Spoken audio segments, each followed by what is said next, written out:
Hello, hello. Happy Monday. I'm back with the results to solve the mystery. All right, this is our first one.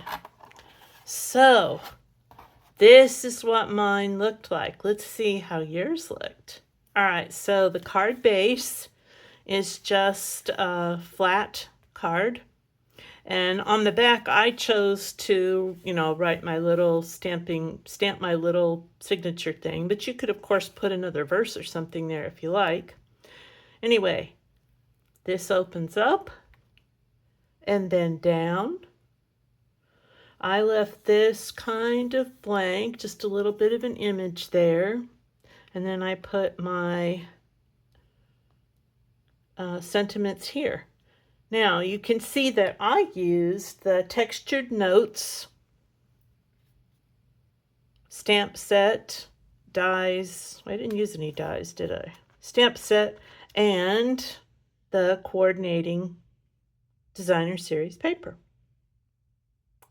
So that was my first one. And then, oh, you know what? I just noticed this is crooked. Oh, that's going to drive me nuts. I'm going to have to fix that. All right. Now, so then I did this one, and this is using Inspiring Imperfections. I used the bundle and the coordinating designer series paper, or DSP as we like to say. And I also used, what was that, Spotlight on Nature, one of those dies, because I felt like this paper was busy enough. I needed something behind this. And again, you've got this 3-panel opening. And on all of the cards I'm making with this kintsugi set, I put this little note somewhere in it to tell people what kintsugi is. I just think that is the most beautiful idea. And it's kind of fun. And again, I put my signature stamp on the back.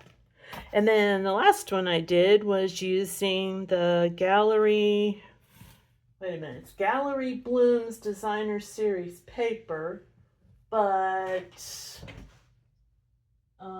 no, it's Gallery Blooms stamp set and the Beautiful Blooms Designer Series paper.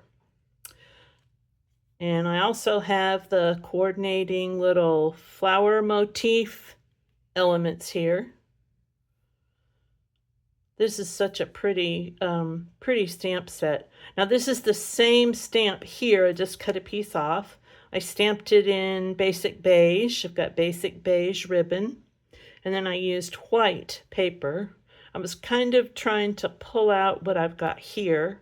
And this, believe it or not, was one of the frames that come in the, I have to keep looking, sorry, Gallery Blooms die set. Now that frame is usually about this long, coming out to here, but I just cut it off and covered up the seam with my flowers because I needed it to fit that square space.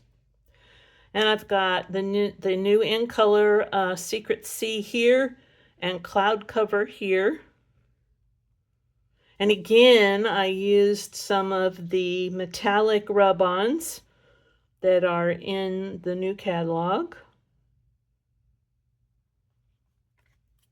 And my signature on the back.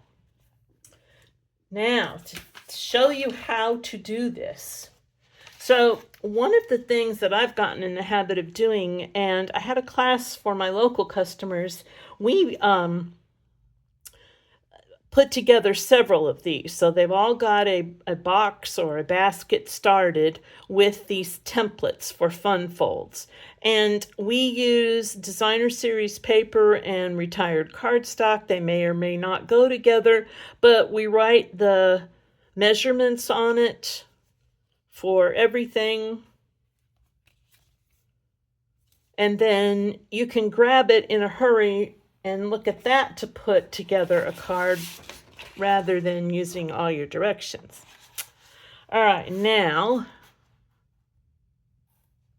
you know what? I forgot to introduce myself. You can tell I have not done this very often. I'm still kind of new to this videoing. I'm Carole Parsons. I'm a Stampin' Up! Demonstrator in South Carolina. And if you do not have a demonstrator, I would love for you to choose me. I sure appreciate your business, and I love my customers who order from me because it helps me order new products like these to keep going and bring things to share to you. All right, so for the first mystery stamping event,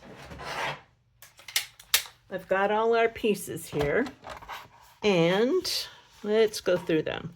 This is the card base, 4 by 5 1/4, just one sheet, no fold. And then this is the DSP 4 by 5 1/4. Now remember, all of these measurements are on my blog, and I'll put a link to them in the description box of the video. I will put a new, oh, sorry, I just realized it's cut wrong. I'll put a new mystery stamping video and set of clues up on Thursday. So if you want to be notified of the next video, please like and subscribe to my YouTube channel. Hit the bell below and it will notify you the next time I post a video. All right, so let me double check which one of these is wrong. And it's this one. You know what I was doing? I was thinking, I was thinking 4 by 5 1/4 on another card I was making.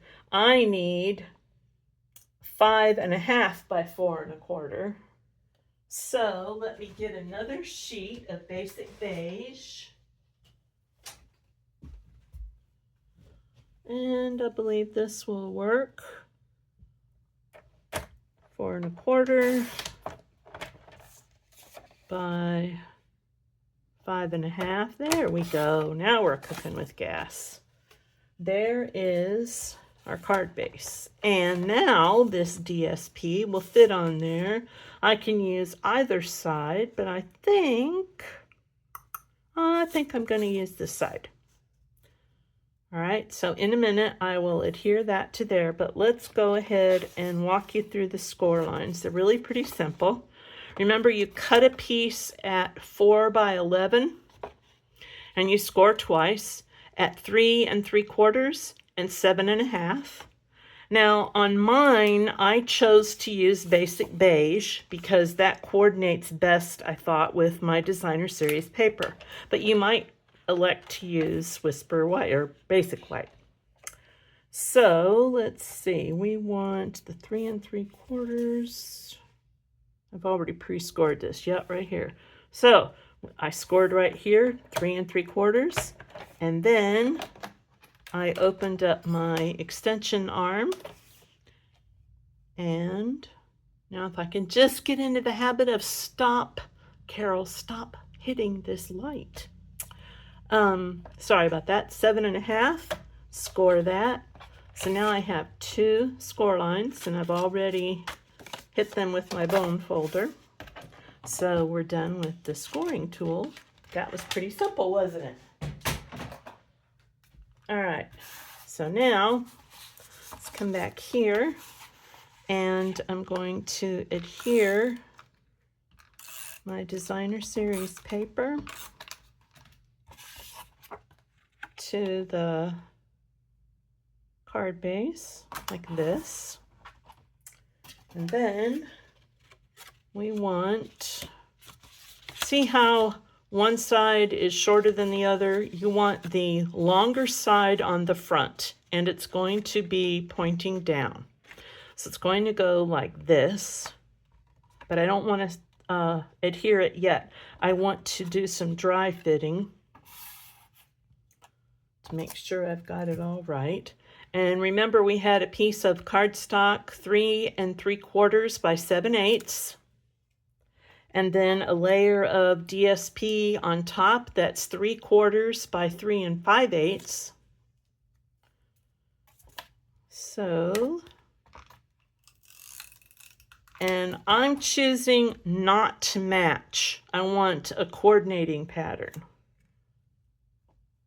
This time anyway.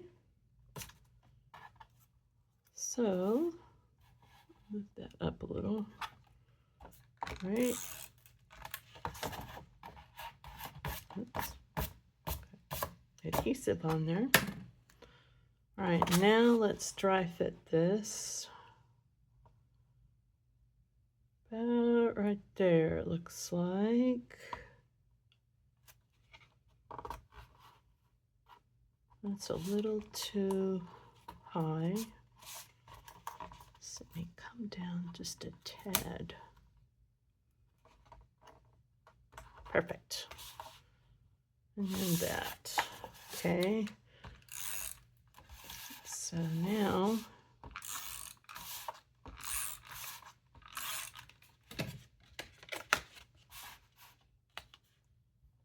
we'll go right here, and I want a border, an even border all the way around. So there's a little bit of that peeking out right here.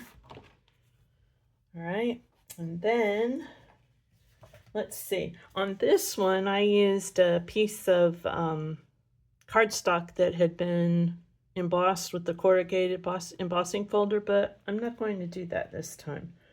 I just stamped an image. I used a piece of my designer series paper that has this really plain pattern on it and stamped and then put my sentiment right here. So let's see.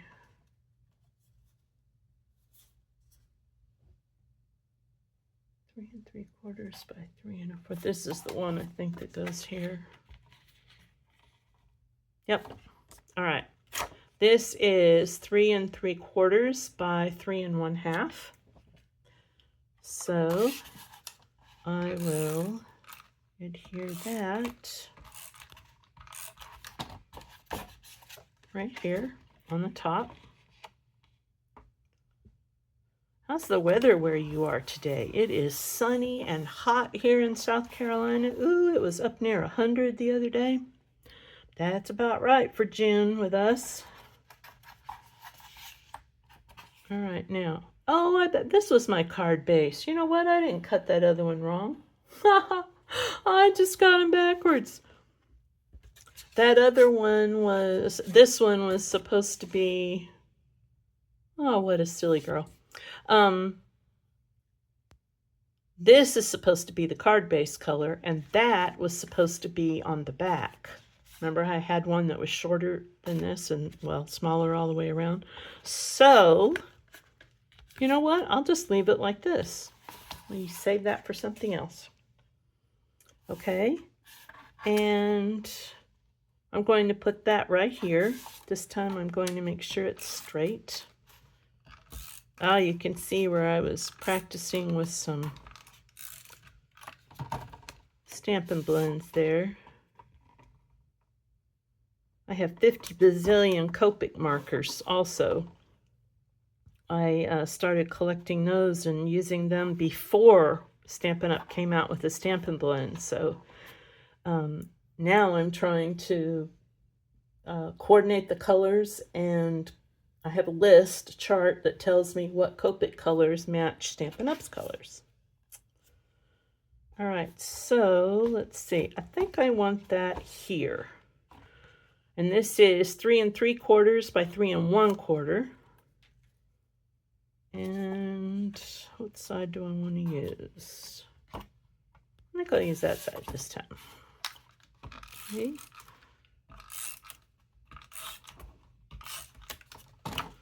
Oh, I'm really anxious to hear how closely you were able to figure out the mystery. And did you have a card that opens up and works like this? I bet you did. I didn't think this was too terribly hard. Now, later I will go back and put some images and let's see, probably, I saved little scrap pieces like this. So I'll probably put one maybe up here. and stamp something here, put my sentiment. So, what do you think? Pretty cool cards, huh? I love that fold. Very fun. So 4 different ways to use it there. And what else do I have to tell you?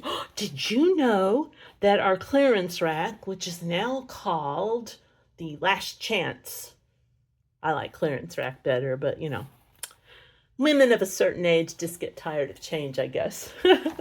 Anyway, new things have been added to it, so there's lots of fun sales that you can look at. And of course, we've got a buy one, get one, the second 50% off sale on Sweet and Sweet products. So, for example, if I did this, I bought this Sweet, this stamp set and dies for full price. And then I got this set of dies for half off, because you're going to get the half off of the lower priced item. And just for a little fun tip here, this particular die set is a double set, so it would not fit on the other side where I usually put mine. So